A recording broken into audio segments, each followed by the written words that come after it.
Hi, I'm Rebecca. I'm the Psych coach, and today I'm going to be talking to you about one thing that you must stop doing to yourself. Plenty of us do things that aren't good for ourselves, like not eating the right food, not exercising as much as we should, not going out for enough walks and getting fresh air. There's plenty of things that we do. But there is one thing that from a psychological perspective, most of you watching will do, and it is really not good for you. The consequences of it are hugely negative. It undermines your self-worth.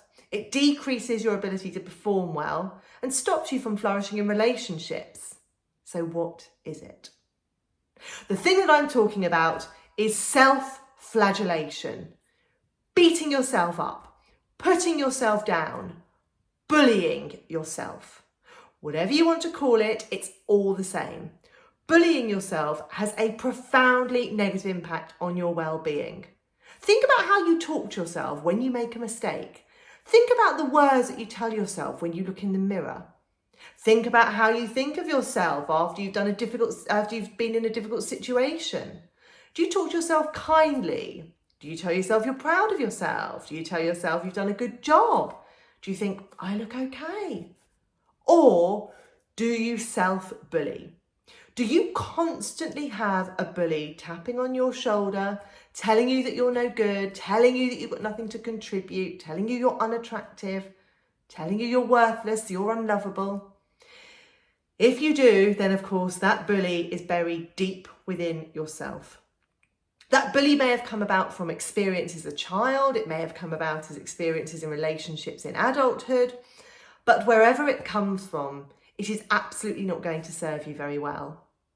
If you think about someone who's trying really hard to do something and they have a coach, in fact they have two coaches, they've got a coach A and a coach B. And imagine that person who's trying to do something is playing a game of baseball. And coach A throws the ball and the person goes to hit it but misses. And coach A says, "That's terrible, you total loser, you're no good. What a waste of space, you've got to hit the next ball." Coach A throws the next ball. What happens? The person misses. Coach A goes berserk, saying they're useless, saying they're no good, telling them that they've got one more chance to hit the ball or they're off the team. Coach A throws the ball. What happens? Of course, the person misses because no one can flourish under that kind of pressure.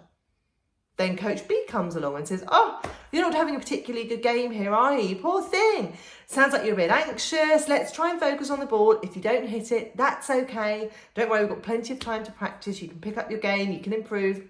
Coach A throws the ball. Person doesn't hit it. Then coach A says, "Come on, we're here to support you. No pressure. There's plenty of practice time if you need it. But you're good. You're showing signs of improvement. You're showing signs of good productivity." Coach B throws the ball. What happens? The ball gets hit.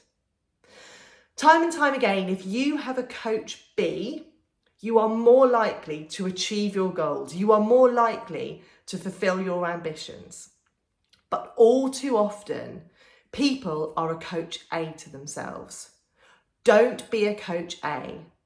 Sometimes people will convince themselves that if they're a coach A to themselves, and they can bully themselves into a better performance, they can bully themselves into performing better, or indeed they can just bully themselves for the sake of it because they're not worth anything more than that. The confidence and the self-worth in that individual, i.e. you, will be so much less. Try really hard to be a coach B. Champion yourself, pat yourself on the back when you do well. Don't beat yourself up. If you make a mistake, be accepting of it.